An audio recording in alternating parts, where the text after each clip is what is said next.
जय श्री कृष्ण वैष्णव। पुष्टि श्रृंगार के एक और वीडियो में आपका स्वागत है। नित्य में हम श्रीनाथ जी बाबा को कितना याद करते हैं। साल में एक बार नाथ द्वारा जाने का प्रयास अवश्य करते हैं, परंतु हम हमारे प्यारे हमारे स्वामी श्रीनाथ जी बाबा को कितना अच्छे से जानते हैं। इस वीडियो में हम श्रीनाथ जी बाबा की प्राकट्य वार्ता एवं ब्रीफ हिस्ट्री जानने का प्रयास करेंगे। तो आइए शुरू करते हैं। श्रीनाथ जी बाबा श्री गिरिराज जी पर्वत की कंदरा में अपने अनेक भक्तों के साथ अखंड विद्यमान है और वहाँ श्री महाप्रभु जी आपकी सदा सेवा करते हैं। दैवी जीवों के उद्धार हेतु जब आप श्री भूतल पर पधारे तब श्री गोवर्धन नाथ जी का भी अखिल लीला परिकर सहित ब्रज में प्रादुर्भाव हुआ और इसका प्रमाण हमें गर्ग संहिता में प्राप्त होता है। श्री जी का प्राकट्य 3 फेजेस में हुआ।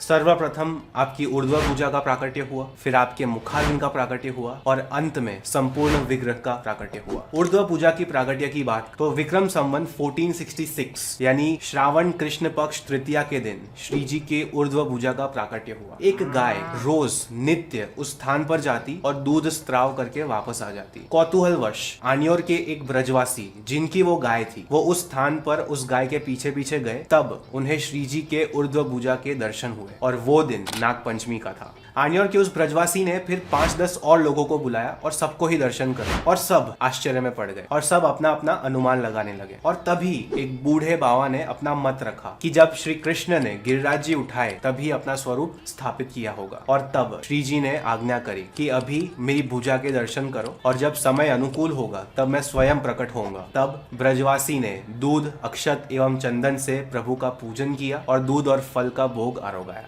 फिर विक्रम संवत 1535 को वैशाख कृष्ण पक्ष एकादशी को बृहस्पति वार को सतभिषा नक्षत्र में दोपहर में अभिजीत मुहूर्त में ठाकुर जी के मुखारविंद का प्राकट्य हुआ और ये वही समय था जब आचार्य श्री का भी अग्निकुंड में प्राकट्य हुआ। आन्योर में माणिकचंद और सधु पांडे के घर में करीब 1000 गाय थी और उनमें से एक गाय नंद वंश की थी जिसका नाम घूमर था और वो रोज श्री गिरिराज पर्वत पर ठाकुर जी को स्तनपान करा और यह प्रकार 6 महीने तक चला। और जब ये दोनों उस गाय के पीछे पीछे गए तो उन्हें इस अद्भुत लीला के दर्शन हुए और उन्होंने दंडवत प्रणाम किए। सधु पांडे को साक्षात श्रीनाथ जी बाबा के दर्शन हुए और उन्होंने आज्ञा करी कि मैं गिरिराज पर्वत में रहता हूँ और देव दमन, इंद्र दमन और नाग दमन मेरा नाम है। 7 दिन तक जब इंद्र ने ब्रजवासियों पर वर्षा की तो उस वर्षा से ब्रजवासियों का रक्षण किया, इंद्र का गर्व भंग किया। फिर इंद्र ने क्षमा मांगी और मेरे पैरों में आकर गिर गया, तब उसे अभय दान दिया और उसका गर्व दूर किया, इसलिए मेरा नाम इंद्र दमन है। कालिया नाग का दमन किया, इसलिए मेरा नाम नाग दमन है। और कृष्ण अवतार में अष्ट लोकपाल को शिक्षा दी और ब्रह्म, शिव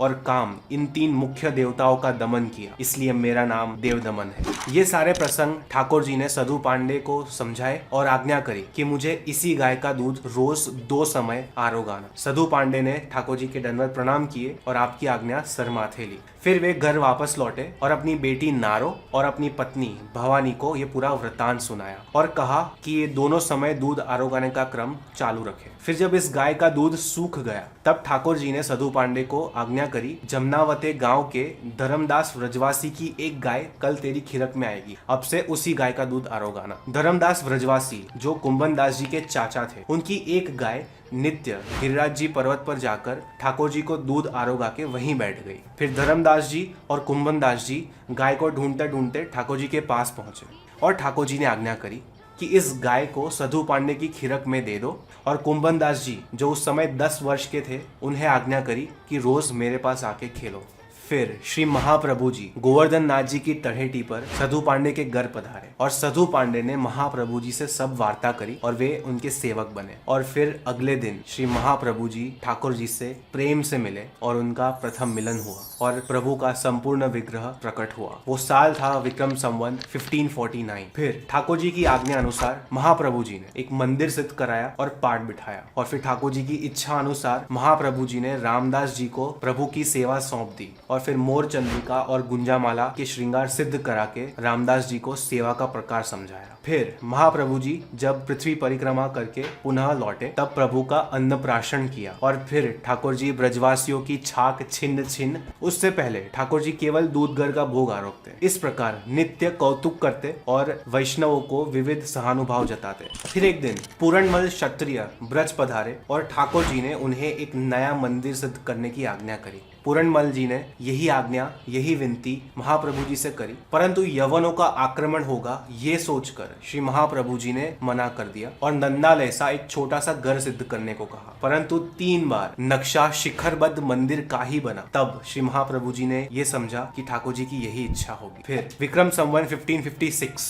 वैशाख शुक्ल तृतीया यानी अक्षय तृतीया के दिन नया मंदिर सिद्ध हुआ और महाप्रभु जी ने वहां पाठ बिठाए। फिर सेवा का क्रम नित्य चलता रहा। समय था फाल्गुन कृष्ण सप्तमी विक्रम संवत 1623 जब ठाकुर जी श्री गुसाई जी के घर सतघरा में विराजे और होली का खेल हुआ। और फिर रथ में ठाकुर जी श्री गिरिराज जी वापस पधारे नरसिंह चतुर्दशी के दिन। श्री गुसाई जी के सेवक श्री अजब कुंवर बाई के संग ठाकुर जी नित्य चौपाट खेलने मेवाड़ पधारते। एक दिन जब श्री जी खेल के पश्चात पुनः गिरिराज जी पधार रहे थे, तब श्री अजब कुंवर बाई ने ठाकुर जी से विनती करी कि सदैव के लिए यहीं विराजो। तब आप श्री ने आज्ञा करी कि जब तक श्री गुसाई जी भूतल पर विद्यमान है तब तक ये संभव नहीं होगा, परंतु उसके पश्चात मैं यहीं पधारूंगा। और इसी वचन को पूर्ण करने हेतु जब औरंगजेब का उपद्रव हुआ तब ठाकुर जी नाथद्वारा पधारे, जिसकी जिम्मेदारी मेवाड़ के महाराणा राज सिंह ने ली।